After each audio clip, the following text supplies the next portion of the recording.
Hi, do you want to know more about future of education? If yes, this video is for you. Hi, my name is Dixon, and today I want to share with you 4 future skills that you need to focus on in the future of education. Now, before I proceed, let me suggest that maybe you can click the subscribe or follow button so that you can receive continuous content from me. Thanks. Now, you may be wondering, why do you need to care about the 4 future skills in the future of education? Now, let me explain to you. Now, perhaps you are a parent who care about your kids, and perhaps you are a training and development professional. You want to develop the next generation of talent. Or maybe you're a business leader, you want to know more about what is the future trend. In this video, I'm going to share with you 4 skills that you should focus on in the future of education. So what are the 4 skills? The first one is collaboration. Collaboration. Why this is a critical skill in the future of education? Because in the future, our world is increasingly connected. So that means you have to know how to work in a team, and you need to know how to collaborate with other team members. Now, how to collaborate with other team members? This exists in 2 levels. Okay, one is how can you effectively work and collaborate with other team members from other cultures, from other countries, from other backgrounds. So this is one thing you need to focus on. And another thing you need to focus on is you need to know how to collaborate with other team members who are from different generations. Maybe they are slightly older than you, they are slightly younger than you, maybe they are from the Gen Z or Gen Y. So you need to know how to work effectively and collaborate with others over what we call the transgenerational talent. So this is the first thing. It is about collaboration.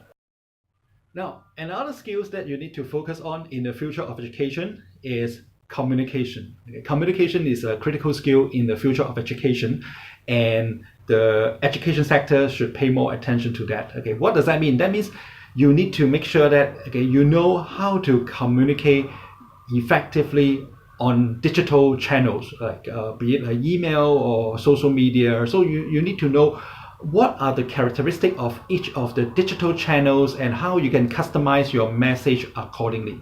So that is part of the communication skills you need to master.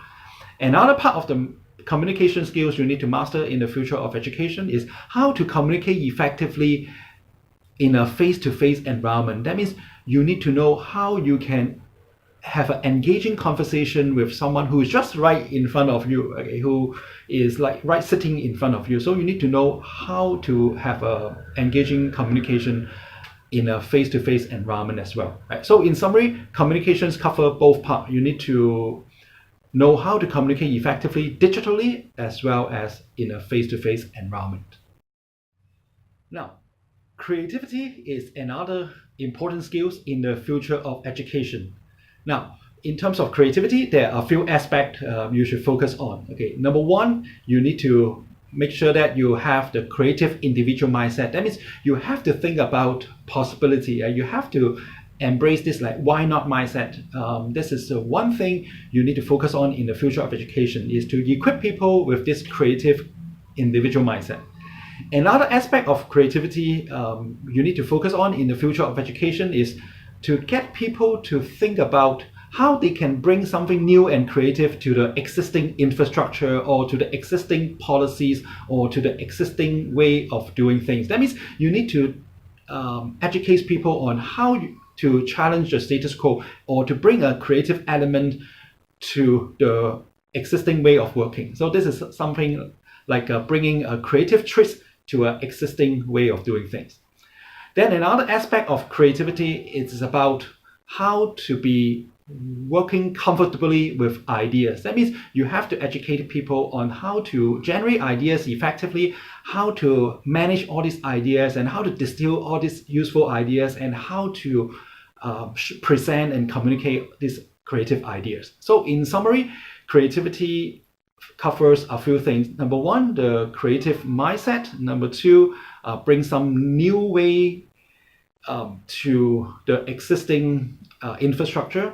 And thirdly, is about being comfortable with ideas.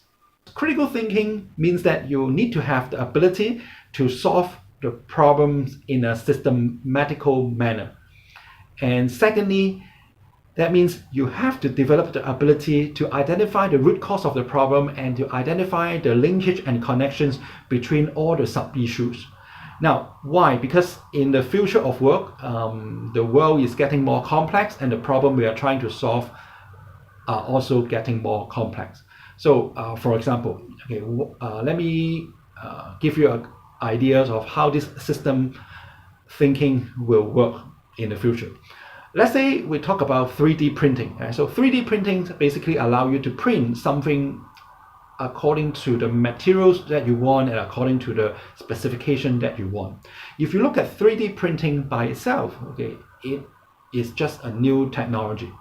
But if you apply a more like a systematic view or system thinking on this 3D printing, you will notice that 3D printing is not just about a new technology, but it's also having a dramatic implication on the supply chain and the supply chain management, and it carries big impact to the manufacturer, to the consumer, because in the past the place for manufacturing and the place for consumption were two different locations. But now with 3D printing, the place for production or manufacturing and the place for consumption will be the same location. So that has a huge impact on supply chain. So through this example, I hope you will be able to see, okay, why systematic thinking or why thinking in a systematic manner will be important in the future. So in summary, what are the 4 skills that you need to focus on in the future of education? So the 4 skills are: number 1, collaboration; number 2, communication; number 3, creativity; and number 4, critical thinking. So in summary, you can group them into what we call the 4C: collaboration, communication, creativity, and critical thinking. Now, I hope this video sharing is something useful to you. If you like this video, okay, make sure that you like, comment, and share with your friends and colleagues. Once again, this is Dixon, and thanks for watching.